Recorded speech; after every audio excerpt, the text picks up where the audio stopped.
Well, good morning for those in the West Coast. Good afternoon for everyone else across the country. Thanks for joining. My name is David Coletto. I'm CEO of Abacus Data, and I do want to welcome you to this. Thanks to the Wine Growers of Canada, Dan and Asha, for organizing this. As we promised, what I'm going to do today is walk you through some of the research that we've been doing over the past few weeks. We've been looking at how Canadians are reacting and responding to the COVID-19 pandemic, and thinking about what the broad state of mind, how Canadians are feeling more broadly, and got some data for you on beverage alcohol consumption, some thinking around wine, and how to approach this new world through the lens of both consumption and buying of wine, but also in terms of the retail side and attracting consumers back to your wineries as we get out of this restricted period. I'm going to share my screen with you, and we will get started in a moment.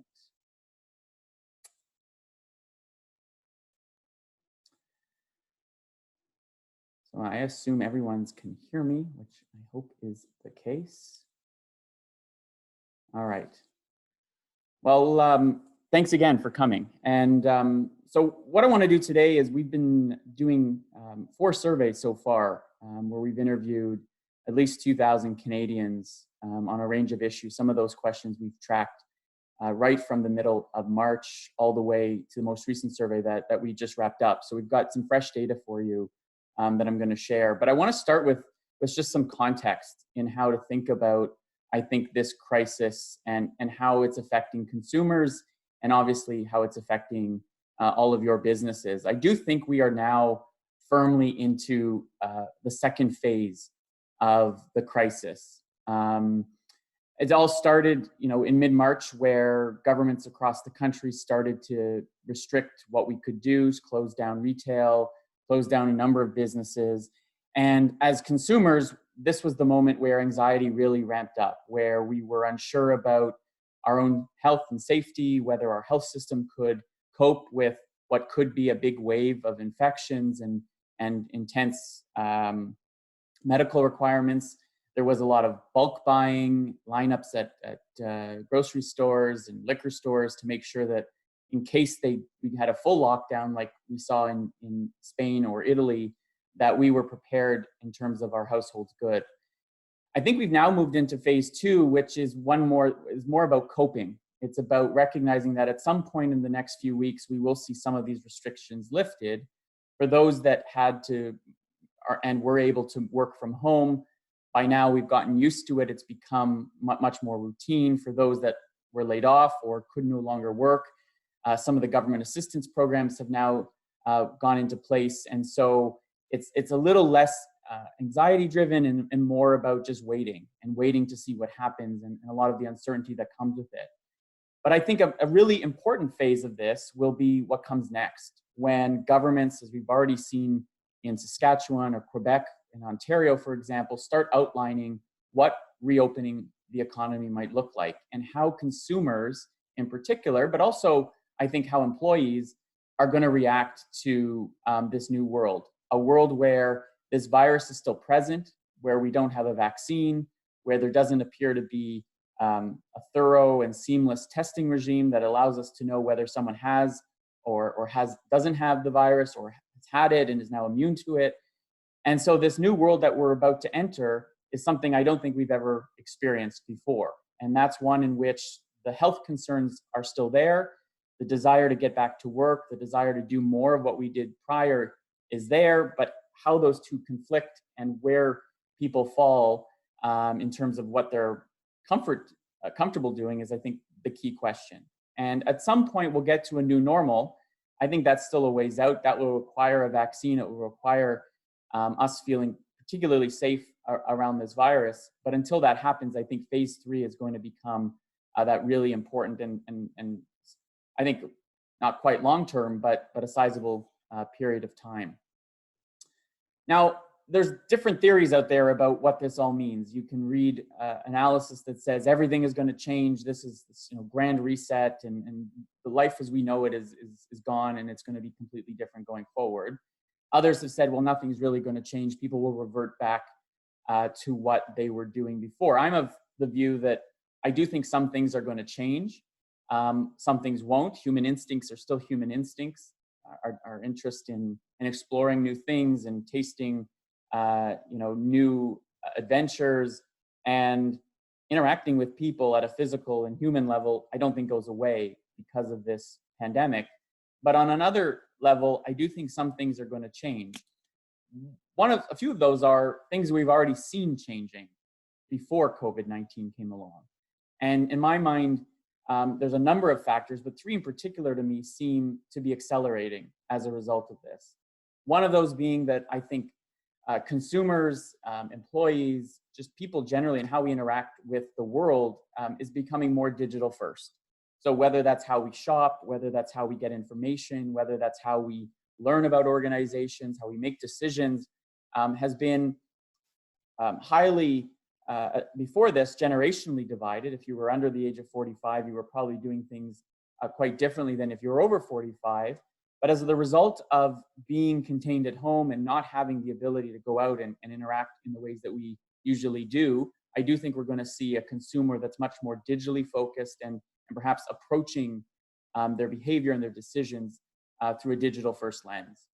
I also think that for those that could work from home, this has been certainly not an easy period, but one also that, in my case as well, as an employer, has learned that our teams can be maybe not as productive as if we were in a workplace, but close to it. And so I think you're going to see both a demand for more flexible work arrangements, but also increasingly some employers looking at reducing their physical footprint and maybe moving to a little bit more of a flexible workplace. But what's certainly been accelerated because it's been formalized is this trend we've seen to a much more home-based experience, where consumers are doing far more of their day-to-day lives at home.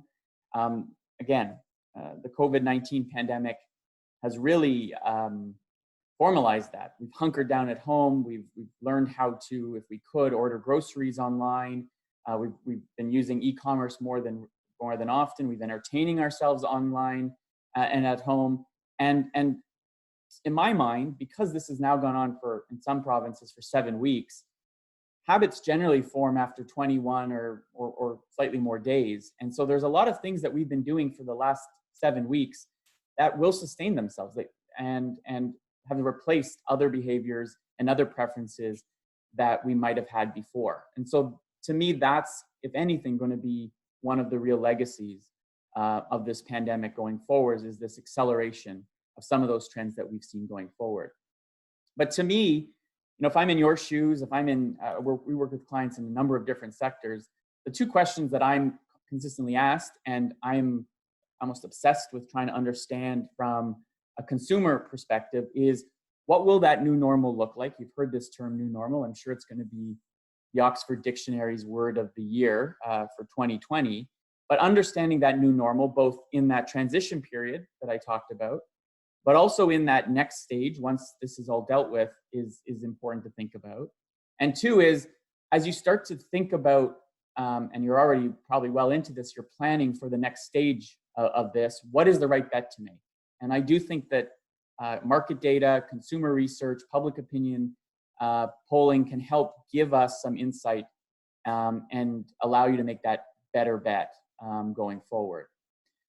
So I will note that you can use the Q&A feature on Zoom, and at any moment, if you type in a question and I see it pop up, I'll stop and try to answer your question as best I can. We'll also have a period at the end, because we've got over 60 people on the call today. I can also take questions when I'm done. So feel free to interrupt me, and if I notice it and I can answer it, I will take care of your question. So let's start with what our data is showing. And I want to start by looking at where the average or typical Canadian is. One of the interesting things about this whole experience is that all of us have been living through it. And so, unlike some other scenarios or other examples where I'm doing research, we've all experienced a lot of what our neighbors and our friends and family across the country have been going through. And so in a way, it's united us, but we also know and experienced it. One of the things we've been tracking as a starting point is understanding how many Canadians are intensely worried about this. So this is the percentage of Canadians who say they are extremely worried about COVID-19 or worried a lot. And you can see that between early February and mid-March, we saw this rapid increase in this number. It kind of flattened. It dipped a little last week, but in our most recent survey, it's up a little bit again. And I'll explain why I think that's happening, but it's related to the phases of this pandemic and what it means. On the flip side, we are seeing fewer people say that they are feeling more worried than they were before about the pandemic. So you go back to March 22nd, 68% said they're feeling more worried about COVID-19, only 6% less worried. Today, it's closer to even, but as an indication, again, that for some, the anxiety is starting to dissipate, the concern is going away, but for a large portion of the population, that anxiety is still quite strong. In fact, in different ways, getting worse going forward. Now, one of the things that I'm interested in understanding is what's driving people's worries. And this complicated table is basically a way to show you that over the 3 waves of our survey, what is the weighting or the proportion of the factors that might explain why somebody's worried or not. And so if you look at March 22nd, about 40% or so of why someone might be worried or not was directly tied to how concerned they are with getting the virus itself or a family member getting COVID-19. The financial situation wasn't really a factor, representing only about 5% of why somebody might be worried.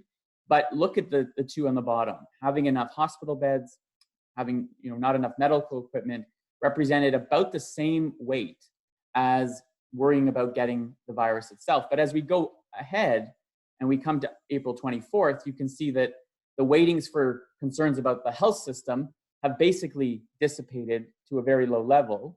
The concerns about getting the virus and a family member getting the virus have either sustained themselves or actually intensified, but you do see financial concerns, long-term financial situations starting to increase. And so I think we're moving from a phase where focus was primarily on health and making sure that I could get access to healthcare if I were to get the virus, to now one that it's still about will I get the virus or not, but increasingly we're starting to see the economic concern become front and center for people.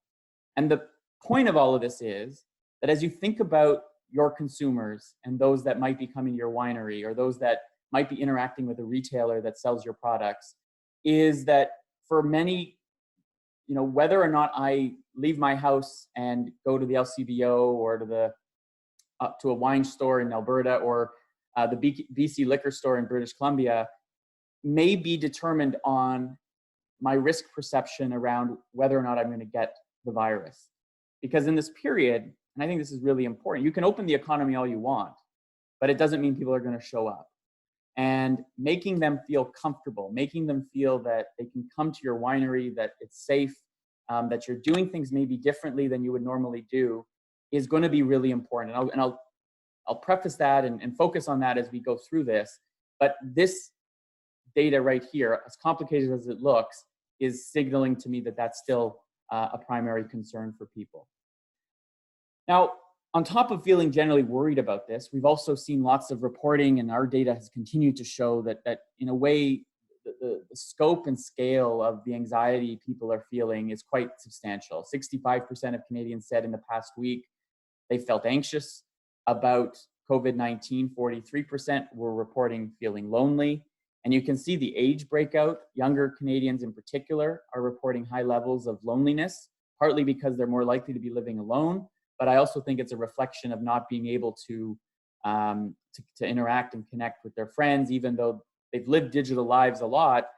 That physical connection is still quite important, and that idea that they haven't been able to see their classmates at school or interact with their friends in the normal circumstances. Whereas older Canadians might have more established networks and they maybe are more comfortable doing things on their own.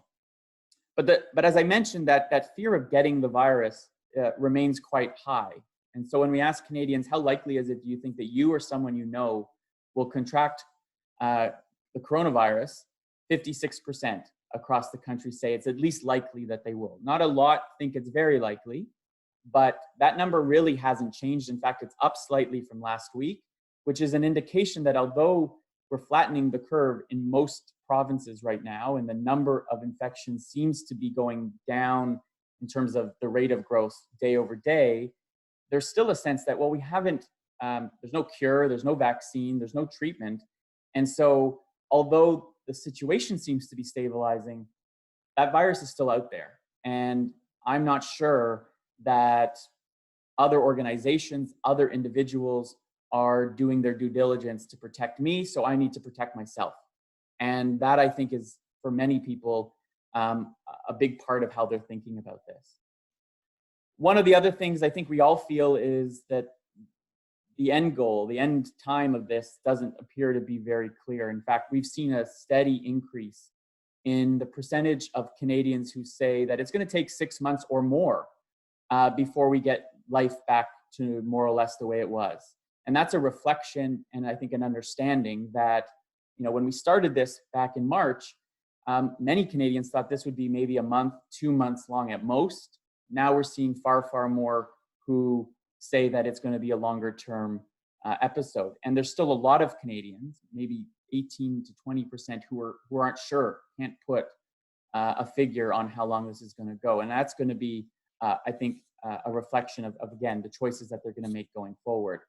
Now, one of the bright spots we're seeing, at least, if there's any good news, it's that the number of people across the country who feel that the worst is still ahead of us when it comes to this pandemic is down substantially than where it was in early April or March.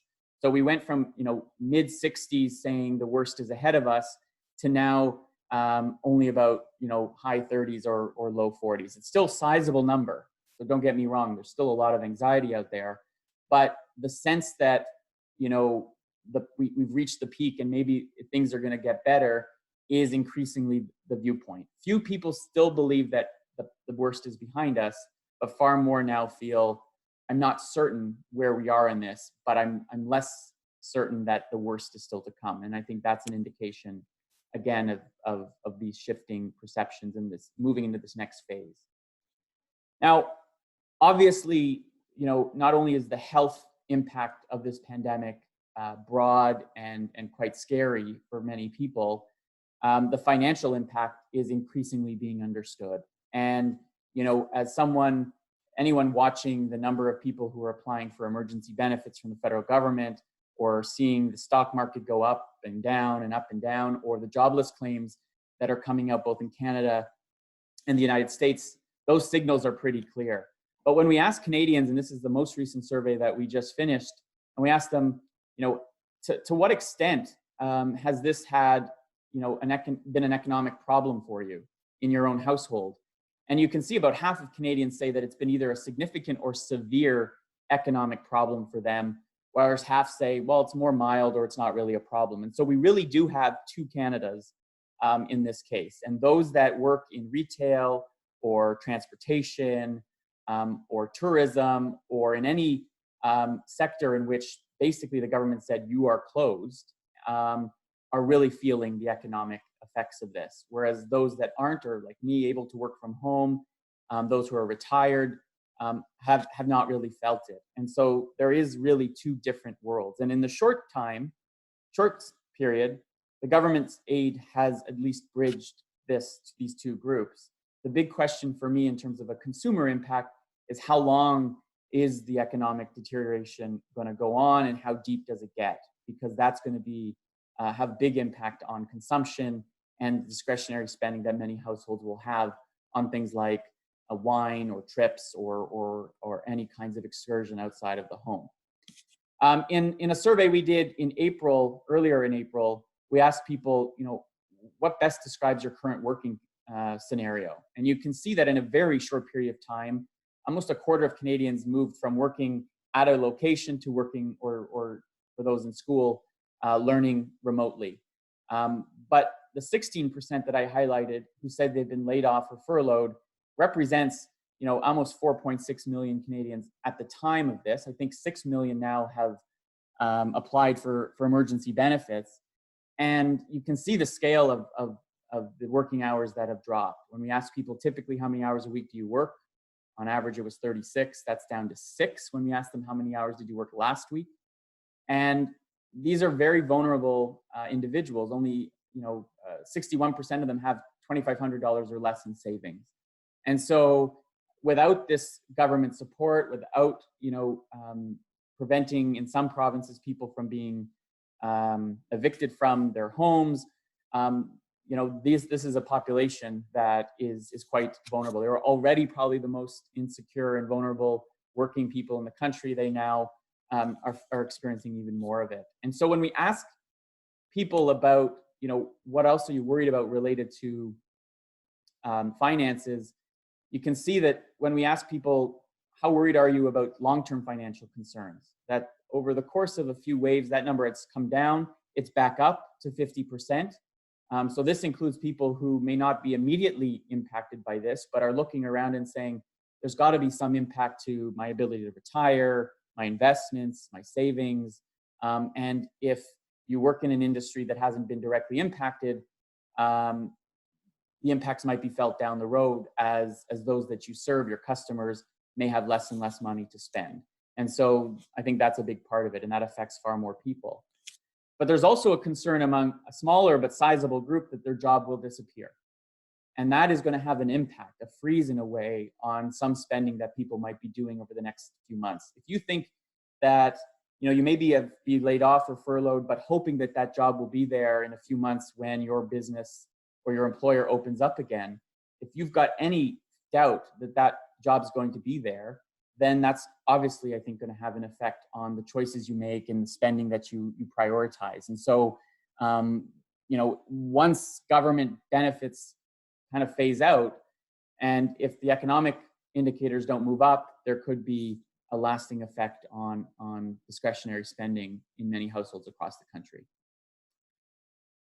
Very briefly, to look at how we're responding to the decisions that governments at all levels are making. One of the things we've noticed is the sort of rallying around the flag effect that we typically see during a crisis.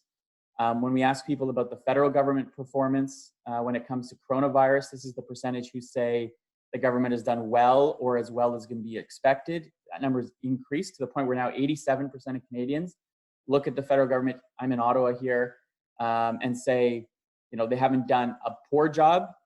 And many people are actually giving them pretty good kudos. Part of it is, I think, the scale of the government's reaction.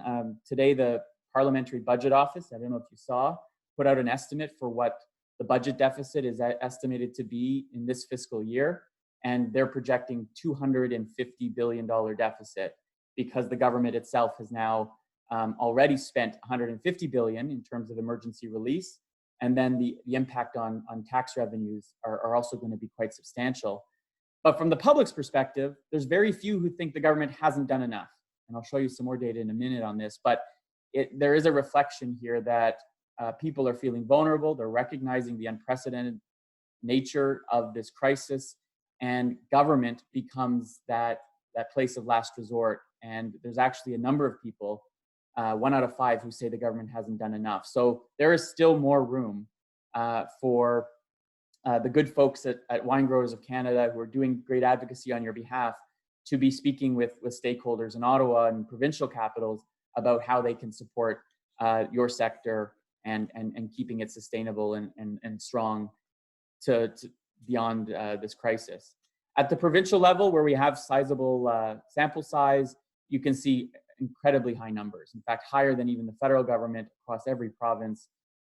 You've got this sense that people think things are going well. Even in Quebec, where most recently they've announced schools are going to be opening, and where we actually have the highest number of cases and deaths, you get 94% saying they've done a good job or good enough. And I think that's a really remarkable thing in the years that I've been doing polling and public opinion research. But to me, and I think the thing you're most interested in is not really obviously what government's doing, but what are consumers doing and how is this going to affect your business? And so I'm going to share with you some data more broadly about some trends that we're seeing and what consumers are saying they're going to do. And that's important. Um, I don't have data on what they're actually doing. And there's often a gap between what I say I'm going to do and what I actually do. But I do think there's signals here about what people are going to be comfortable doing and what not. And so one of the things we're looking for is, what kinds of behaviors are going to change and persist versus what won't change, and what will we revert back to when we're able to after some of these restrictions are lifted.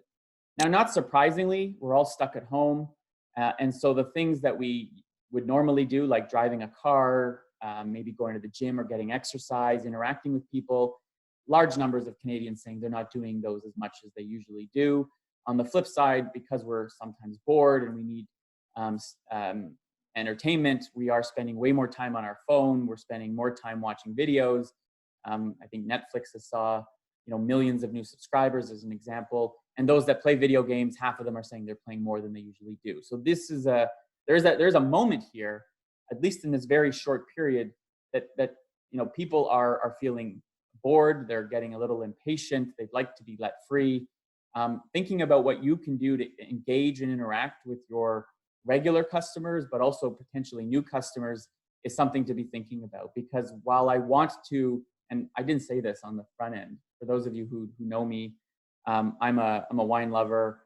I love traveling to wine regions. I love experiencing it. I know that's not going to happen for the next few months, but I still dream about it. And I was actually supposed to go on a trip to Italy next Friday, which certainly is not going to happen.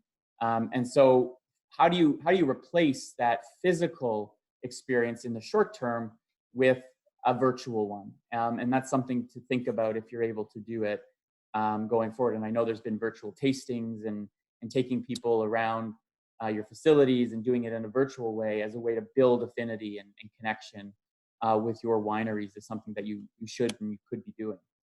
But there's signals from consumers that some of the stuff they've been doing for the last 7 weeks might continue. And in my mind, it's trying to understand what happens in a world where we don't have a vaccine yet. Because once we have a vaccine that is developed and deployed widely, I do think we're going to get to a much more normal kind of environment. But in the meantime, things aren't going to be that normal. And so you've got large percentages of consumers out there saying, well, until we have a vaccine, I expect to be preparing a lot more meals at home. So even if restaurants start to open, I suspect they won't be able to have full capacity. They're going to be limited on how many people they can let in. And already people may not even want to go because of not feeling comfortable doing that. And so 46% say they're going to continue to prepare meals at home more than they usually do. Avoiding going to shopping malls, 35% say they're more likely. Avoiding crowded sporting events. Anywhere, we're doing some work with the music industry, same thing around concerts and even concerts at, or live music at bars or pubs. We are seeing a real hesitancy of people to say, I'm going to be ready to go back once I'm allowed. It's a very small minority who are saying that. At the same time, we see people saying, well, I'm going to travel outside of Canada less. That's an opportunity. We're about to do some interesting research for the tourism sector on, local travelers who might stay in province or might be open to, doing their summer vacation within the country now that they may not feel comfortable flying, or they may not feel comfortable traveling to the US or to Europe or Asia.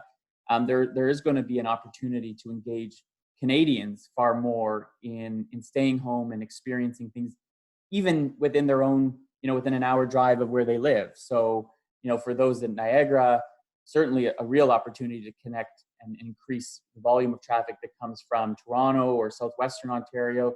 Same thing for Okanagan, reaching out to Alberta and to the Lower Mainland. To me, those are real opportunities that I see evidence of in the data.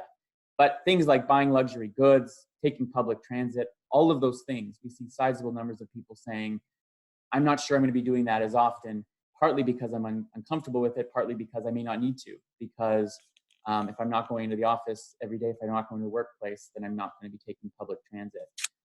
But in my mind, retail is probably one of the most difficult sectors. It was already seeing challenges in terms of, particularly, you think of clothing and shoes and other forms of retail. One of the questions we asked in our survey was, among those who regularly shop for clothes, and this is just an example, do they miss it or not that they can't do this now? And to me, those that say I don't miss it is an indicator of the potential market disruption that this COVID-19 episode has created. And so among those who say in the past year they've regularly gone shopping in a bricks and mortar store for clothes, 1 out of 4 say that they don't miss it, right? Representing almost 2.5 million Canadians. So if they, over these last 7 weeks, have learned how to shop or online, or when I say learn, I mean there's a lot of people who wouldn't have liked it or thought it would have been as good as going into the store. Some people may have found that it's not as bad as they thought. And so again, new behaviors are replacing old ones and creating new opportunities to engage with customers. And so the way that I think about what the impact of COVID might have is to think about it almost like an equation. That's how I think in terms of math and everything. But imagine you had pre-COVID levels of behavior and consumption. And as a result of the virus and because of legal restrictions, that behavior was basically frozen. We couldn't do it. Once the virus seems to be under control, but with no vaccine and legal restrictions are lifted, we are then free to return. The economy is so-called reopened. But whether or not we enter that economy, I think depends on some new questions and new variables that didn't exist before COVID. Obviously, number one is health.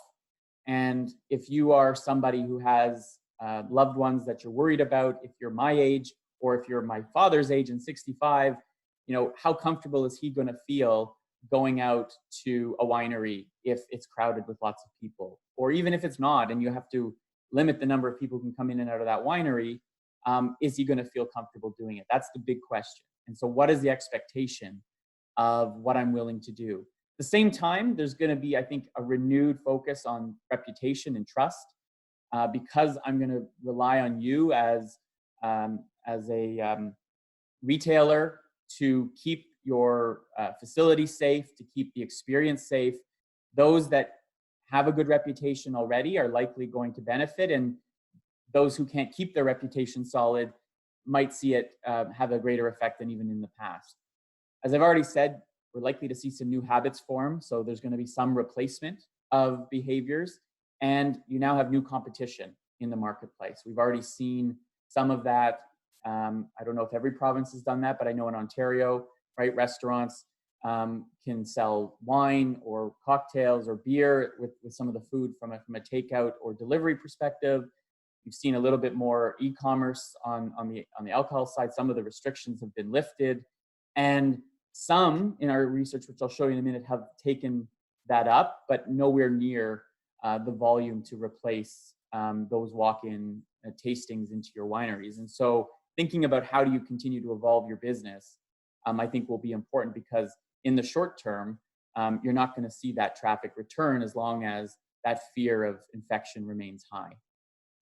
So my last section, I wanted to get into wine specific. And on the survey we did last week, my colleague Jonathan Nadeau, who some of you know quite well, and I came up with a number of questions. And Jonathan's on watching this webinar, and he works in our Toronto office. And so we came up with a number of questions that, as a baseline, that everybody could understand to get a sense of what's going on in terms of the wine world. But the first point that I raise is something I've already alluded to, is when we ask Canadians in our most recent survey, what do you want public policymakers, leaders to do when it comes to reopening the economy? Are you ready, to flip the switch on and rev up the engine of the economy again? And you can see here, it's not anywhere near in that place. That far more people say they want policymakers to go slow and err on the side of caution when opening up the economy. And that, to me, again, is that signal that despite there's a minority of people who might be protesting on the lawns of Queen's Park or at legislatures across the country to open up the economy, that's not the majority of view. That I think most Canadians are still of the view that This is a serious health concern, and we don't think we should be ramping up the economy too quickly. The other side of it is, and I don't know if it's a big factor, but there's a lot of former workers out there who are getting benefits from the federal government. Some, a small minority, maybe making more now than they did when they were working. Part of that is probably playing into psychology, but I think the primary driver is people feeling that it's just, there's still a lot of risk out there and we need to be very careful about it. But on that note, in our survey, we asked people, and there's a number of ways to segment, obviously, the wine market out there. We kept it simple and we said, what best describes your relationship to wine? And in our reading, we found about 1 out of 5 Canadians said they love wine. I'm in that group. I know Jonathan's in that group. I assume all of you are in that group. And that's a sizable number of Canadians who say, I love wine. I love learning about wine. I don't just like drinking it. I like the story. I like to know where it comes from. That is your core consumer group. Beyond that, you've got about 23% who say they don't necessarily love it, but they consume it on a regular basis, maybe occasionally. And so I call them casual consumers, that they probably don't know a lot about how wine's made, or wouldn't know what terroir means, but they like consuming it and it's a part of their life. Then you've got another 27% who say, I'll consume it on special occasions, I'll consume it every now and then, but it's really not my beverage of choice. The remaining about 30% say they don't drink wine at all. So that market is more or less off for you. So the question to me is, what's going on with some of these segments, and in particular, what's happening with that lover group who are your number one fans? They want to consume this product, and what are they doing? Well, we know that what's interesting, and at least in our data, is those wine lovers, they don't differ by age. They don't really differ by gender. There's about equal numbers across age group, across gender, but not surprising, they do come from higher income households. So on one side, those wine lovers, those that are likely stepping foot into your wineries, that are maybe buying your products off retail shelves or ordering direct from you, are from higher income households who are, based on the data we're seeing, already less likely to be affected by the economic circumstances of this. So that's some good news for you, that your core audience is better off. Whereas if I'm talking to the commercial beer producers like Molson or Labatt, they may see some volume drop in part because a big part of their consumer segment may see their incomes drop substantially. That may not be the case with your market. So when we ask these folks, we surveyed 1,200 across the country. This is everybody. In the past week, how often did you consume, not buy, consume these different both beverages? And we threw cannabis in there just to show you a comparison, because I know for some it's considered a new competitor in the marketplace. And you can see that wine was at the top. 38% said they consumed it at least once in the past week, with that dark green being 5 times or more. So more consumption across the board. When we ask people, have you been drinking more or less of these products, or consuming them differently now during this pandemic period? And we see across the board that for the most part, those who were consuming before are consuming about the same amounts. Some are consuming more, some are consuming less. The same is true for beer, for spirits, and cannabis is the only product that we see slightly more people saying more than less now. So not a huge shift, although we may see and I don't know the sales data specifically, you may have seen a spike. I know in the US there was data reporting alcohol sales were up substantially. That might have been a response to more hoarding or stockpiling than actual consumption. But among wine lovers, we do see by 12 points more, 28% saying they're consuming more wine than they normally would during this period, versus 16% say they're consuming less. And so among that core audience, it appears, at least in our data, that there's more consumption happening. I'm anecdotally one of those who is drinking wine more often than I normally would, in part because I'm cooking more at home and my wife and I are here. And so And why not? Life's short and end of times might be happening. So let's open up some of the good wine that we have and enjoy it. And I've heard that from a lot of my friends who are in the same boat. And so 60% of wine lovers have consumed wine 5 or more times in that past week. So they are, by volume, you know this, I know this, your most important group. And so that's something to think about.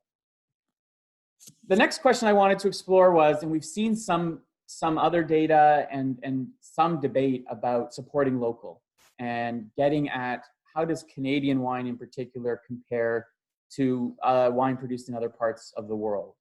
And again, this is not an in-depth study. I did this as part of just trying to get you some insight as part of the surveys we were doing.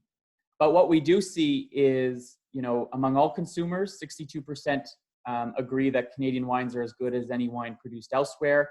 Slightly lower among wine lovers, but that's a majority. So if you take that 20% and you cut it in half, you've got, you know, half the market of wine lovers who are like, no, I think Canadian wines are on par in terms of quality.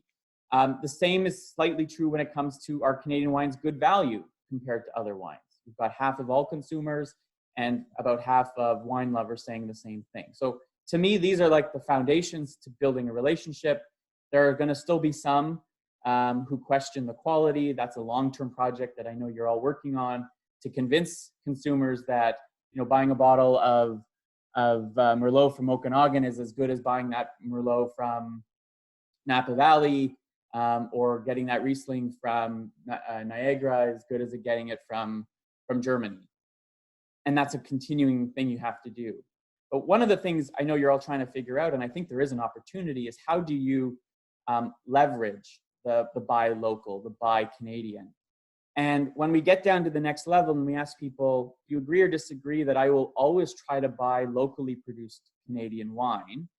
You find that it's still a smaller number than the overall wine lover base and overall consumer base, but that's a sizable group. If you think that 20% of Canadians are wine lovers, which is about, I'm going to say, there's about 29 million adults. So we're looking at, you know, a sizable number of people. There's an opportunity here to continue that story. But the unique circumstances of the pandemic create new opportunities. Just on a slightly different frame in terms of, have you purchased the following products in the past month? This is the percentages said yes. So among all consumers, 33% bought wine, 30% bought beer, 18% spirits, 14% cannabis. Among wine lovers, you can see that over the past month, 70% of wine lovers have bought wine at least once, right? And this is just, again, some indication of what's going on out there. And we've got a little more data that I can always unpack for you. One of the things we asked is, where did you buy it? And so I'm focused more on the wine lovers who still primarily say they're buying it in person at a retailer. It's still no doubt the primary channel for them. But you do see, you know, small percentages, but that converts into relatively large numbers of people saying they're buying online or by phone from a retailer, in person at the producer. So in this case would be the winery, pickup or delivery from a restaurant is at 4%, and then 3% are reporting other ways of accessing the product. So the point here is, while the opportunity exists to get this product to consumers in new ways because of this unique circumstance, most are still relying on that retailer to get the wine, even those wine lovers. I'll have to say I've bought a few direct from wineries and one agency box, but I think I'm in that very small minority of people who've done that. But as I said, I think there's an opportunity here. In other research we've done, we find that, you know, at least the intent of people is that there's broad recognition that local retailers, local producers are feeling the impact of this. And so 80% of Canadians say that they will buy more from local producers and shops. There is an intent to buy local. And so if you make it easy, if it seems seamless and I can get the product relatively quickly, now that, you know, at the LCBO there may be lineups and it may take me an hour to get in and out of that store, If I can get a unique product from a winery within the country, and I know it's not always easy, very difficult, in fact, if I want BC wine, but at least in my own province and across certain provinces, it may be possible. The other side of it is what I do with my spare time once I'm free. And with the summer coming, as I said, there's a real desire for people to want to get back to do the things that they love to do, those experiences. But in the research that we've been doing, there's a pretty broad and deep reluctancy among people to get back on an airplane anytime soon, to get back on a train, anywhere that's going to confine you with a lot of people. And so expect the road trip. You know, if there's ever going to be a year of the road trip coming back, 2020 will be it. And so how do you, as wineries, as regions, work together to make it easy for people to come and experience your product and at the winery and get a great experience, while at the same time managing people's expectations around safety and security when it comes to these kinds of things? Because as you see here, 3/4 of Canadians say they expect to spend more time enjoying their local area. And I think more and more research is going to come out. We're doing some, again, as I said, in Ontario around tourism and local travel, local experiences. But I do think that, you know, there is an opportunity to at least mitigate some of the loss and the decline in foreign or American travelers, which is certainly going to be a factor, and replace them with more locals and more Canadians. So I'm going to end with just some final thoughts, and then I'm happy to open it up to anyone for questions. And I will say we've recorded this, so I'm going to give a link to the good folks at Wine Producers of Canada. I'll also share the deck for you after. But in my mind, there's really 4 things that I'm thinking about that, you know, as businesses, even in your sector, should be thinking about. The first is so much still depends. There's still a lot of uncertainty. And providing clarity is difficult in this kind of environment, but I think a lot depends on 2 big factors. How long and how deep is the economic deterioration we're seeing? It's going to have an effect on household budgets, on discretionary spending, and whether or not we get a vaccine and how soon do we get it is going to affect the length of that phase 3 as I described.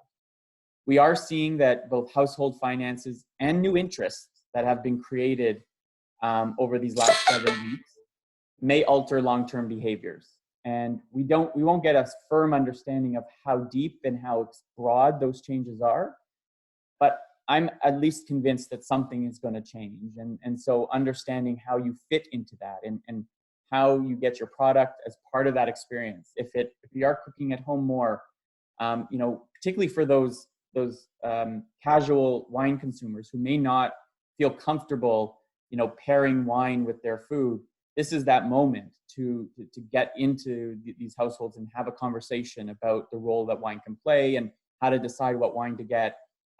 There's probably more people out there thinking about this than ever before because they're cooking at home themselves. And I think more people will find a love for it and probably continue cooking when this is all done. The other thing is you're going to have to increasingly compete to find new solutions to fit this new normal. And so I think that's an obvious conclusion, but one that, you know, you should be thinking about in terms of how do we position ourselves and how do we, again, enter someone's life in a different way than we might have otherwise thought we've done before. And perhaps for me, the most important thing to thinking about, at least in phase 3 of this process, is the difference between feeling able to do something or being able to do something and feeling comfortable doing it, to me, is going to be the most important thing. So if you're going to be open to customers for tastings in hopefully the next few weeks, what does that experience look like? How do you communicate it to them before they come down to the region? And how do you make them certain that they're not, you know, you're going to do everything you can to limit their exposure to any risk that might be there and might be on their minds. I'll end with this final note to say, you've seen already how much people's perceptions and opinions have changed over the course of basically a month and a half. That means it could continue to change. So we're going to continue to track this. Maybe in a few weeks, we'll come back to you with our updated data.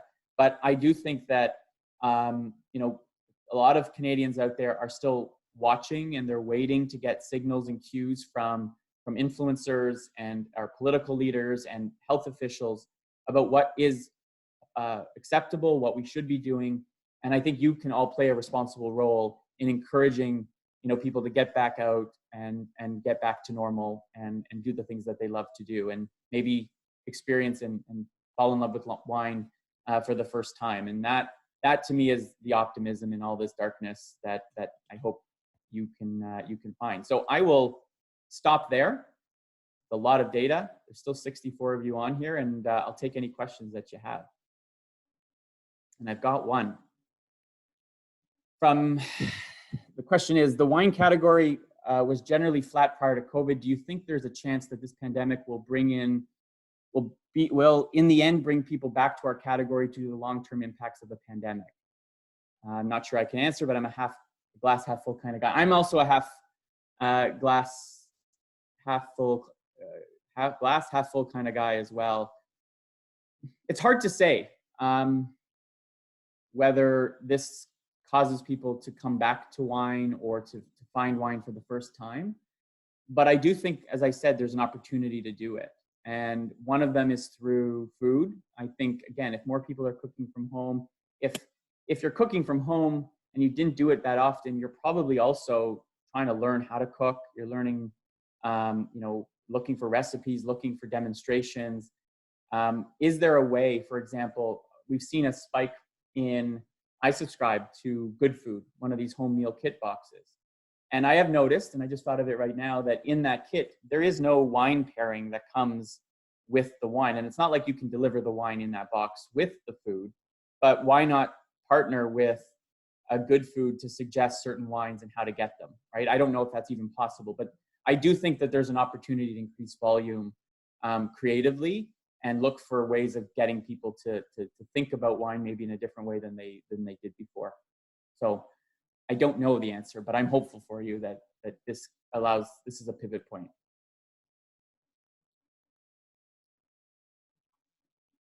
Any other questions?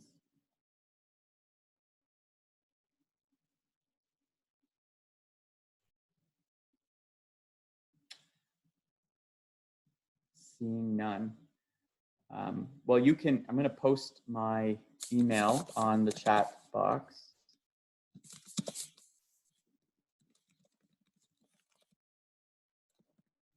Please reach out to me. Actually, I see a question here on the chat. Oh, there's lots here. Okay. So Alan asked, did I read that right? 80% of those asked say they consumed cannabis in the past week. No, that would be those who said they didn't. So the gray box was did not consume. And Richard asked, any information on price point of wines being purchased? Current information is showing that wines in the sub 20 baht are moving. Yeah, we did ask a question on, are you someone who typically buys wine $20 or less or $20 or over? And far, far more people, even a majority of those wine lovers are saying that that price point is where they typically are. And I do suspect that, you know, if, particularly for that more middle income segment of both the wine lovers and the casual consumers, if their household budgets are being constrained, you might find an increased preference for a lower price point wine. So definitely something to think about.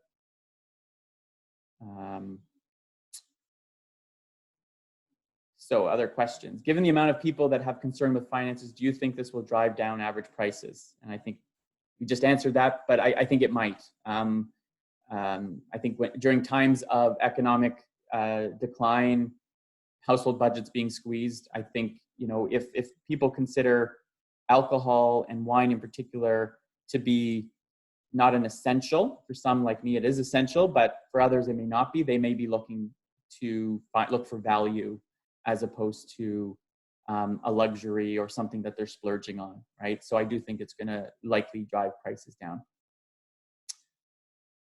Another question, what would you recommend to large restaurant and bars in order to provide all that important comfort that you refer to? Well,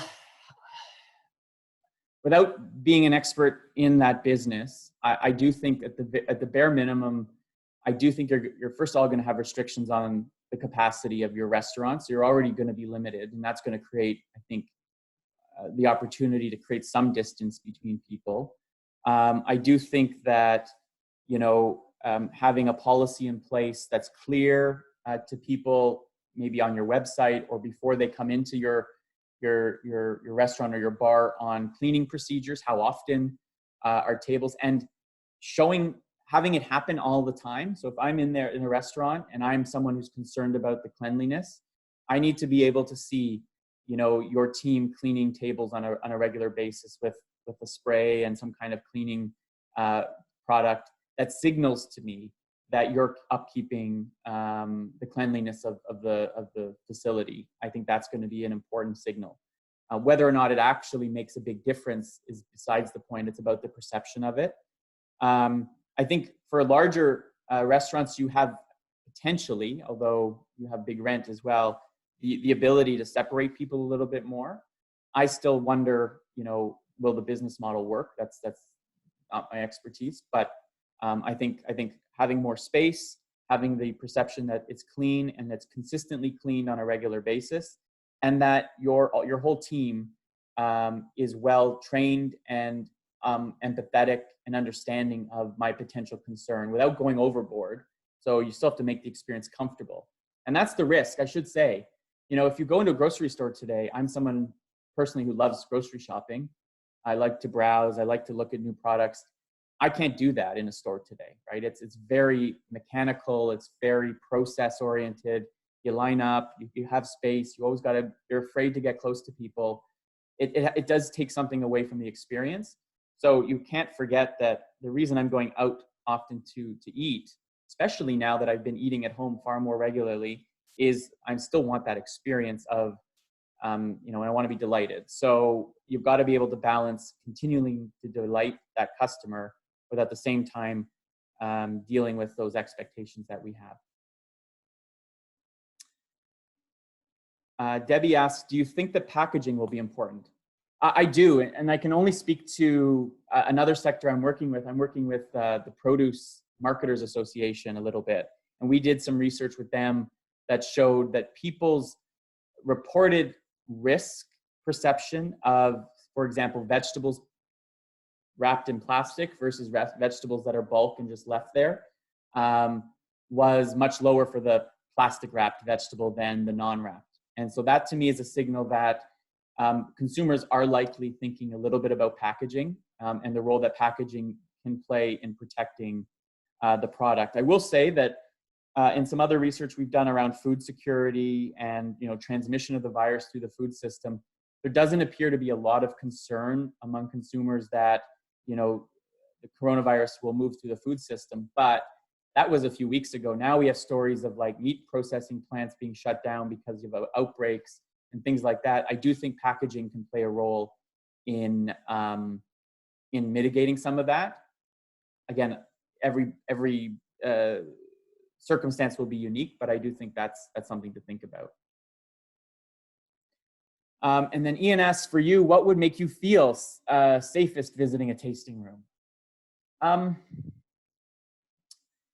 This is one of the things that's actually quite difficult about research around this, is because for many of us, and I'm included in this, I won't know what safe feels like until I do it.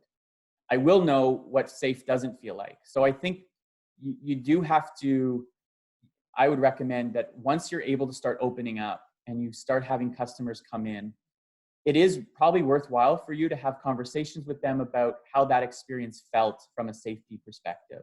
But I think at the very least, you're going to want to be communicating pretty openly about what your procedures and policies will be. So it may be creating more space at the tasting bar. Maybe you're going to move the tasting outside if you're allowed to do that, where it's much more open and not enclosed if it's a nice day. Having kind of remote tasting stations around.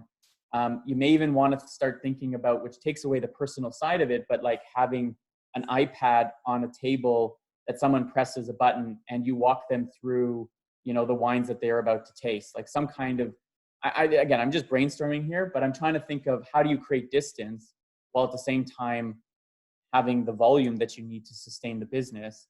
I think those are kind of some of the things that you can do. But for me personally, I think as long as someone's not breathing over my neck, that maybe even the person pouring the wine has a mask on, you're going to learn, I think, as this goes on. But as someone who does research, I definitely think you should ask your customers whether that you could have done anything to make them feel more comfortable, or whether you went too far in the other way, and learn as you go along. So I hope that answers your question there. Got no more questions or comments in the Snapchat, webinar. I've left my email again there. You can reach out, or you can also go through Asha or Dan if you'd like. I'm happy to chat offline with any of you. And on that note, I will end it here. And thank you for spending an hour with me. And I hope the data has been useful. But as I said, we're going to share the deck with Wines of Canada, Growers of Canada, so you can get it from them. And we'll post this video up online if there's anyone on your teams you think should see it. So have a great day, everybody. Thanks a lot.